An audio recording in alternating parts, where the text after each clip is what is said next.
So we want to discuss projectile motion. Usually we're talking about some object that has been thrown, and we want to look at how does that motion go. Now, our basic idea is that Newton tells us that the force is equal to the mass times the acceleration, or since the mass of an object is usually constant, then the acceleration is equal to the force divided by the mass. So if we know the force on some object, we can divide by the mass, and that will give us the acceleration.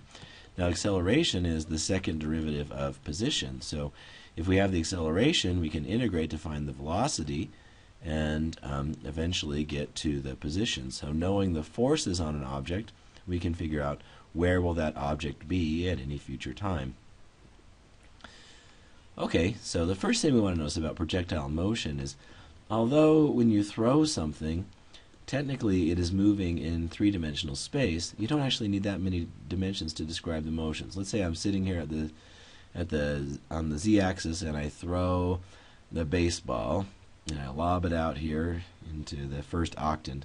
So that ball is falling, but really that motion all stays in one plane.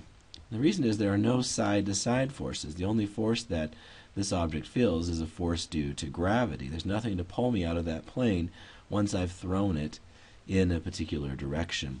So you could kind of see it if you look down on this. Here's the z-axis coming out of the screen. We've got x and y, and we throw it. There's no force, right? So there's no acceleration that would pull me out of that plane. There just isn't any force that way, right? All the force is down due to gravity.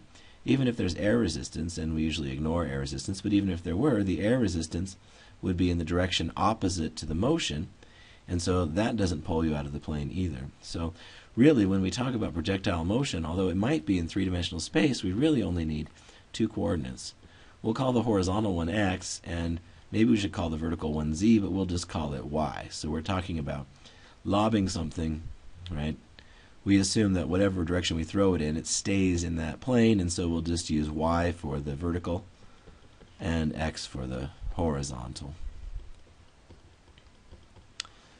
Okay, so let's say that we do throw something.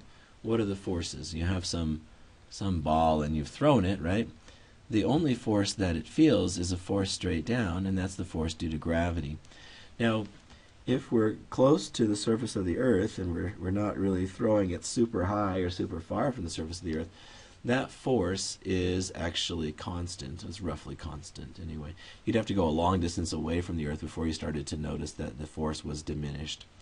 So, okay, so the force is equal to mg, and the force is mass times acceleration.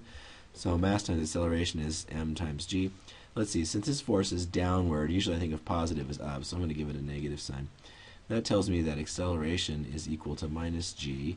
Oh, and this is in the j direction, right? In the downward direction. So the acceleration is minus g in the j direction.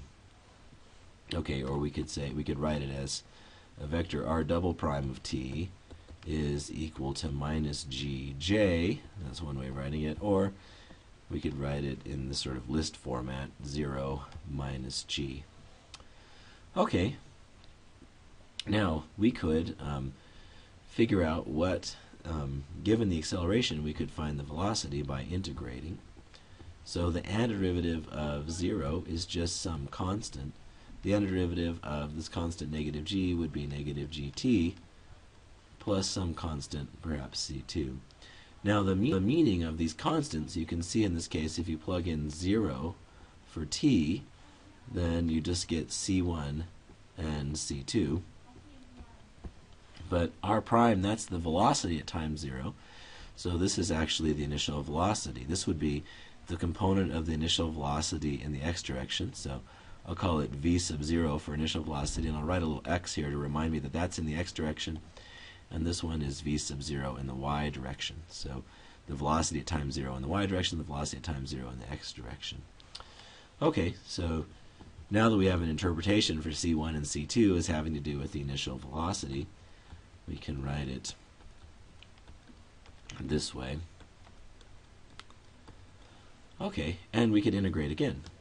So we could find the position if we if we integrate this constant, we're going to get v naught x t. If we integrate this, we get minus 1/2 gt squared plus v naught yt plus, oh, let's see, in both cases I need a constant. Let me call this one d1 and this one d2. Since when you integrate, you can only find the answer up to a constant. But we can figure out what the interpretation of those constants is too, because if we plug in 0 for t, we just get d1 and d2. And of course, this is my position at time 0, so I could say this is my x-coordinate position at time 0, or x naught, and this is my y-coordinate of position at time 0. And this gives us an equation for the position, or for the motion, of the x-coordinate is the initial velocity in the x direction times t, plus the initial x-coordinate, and the y-coordinate is minus 1/2 gt squared, plus the initial velocity in the y direction times t, plus the initial y value, or the initial height of the object. So you should be able to derive this equation on your own. It makes a lot of sense, right? You just start from the acceleration, which is straight down. You integrate to find the velocity and interpret the constants as having to do with the initial velocity in the x direction and initial velocity in the y direction. You integrate again and interpret the constants as having to do with the initial position in the x and the initial y position, and you get these two equations of motion. Now, one consequence, this is a parametric curve, right? And we can see that this is actually the parametrization of a parabola, because we could solve this. This is my x equation, right? And this is my y equation. If we solve this, we could find that t is x minus x naught over v sub naught x, and plug it in here, and we would end up with y is equal to some constant times x squared plus a constant times x plus a constant. So this is the parametrization of a parabola. So if you have projectile motion, and if you ignore any air resistance so that the only force is straight down, then you have a parabolic trajectory. So that, because this is the parametrization of a parabolic curve, so you have a parabolic trajectory. That's the parameterization of a parabola.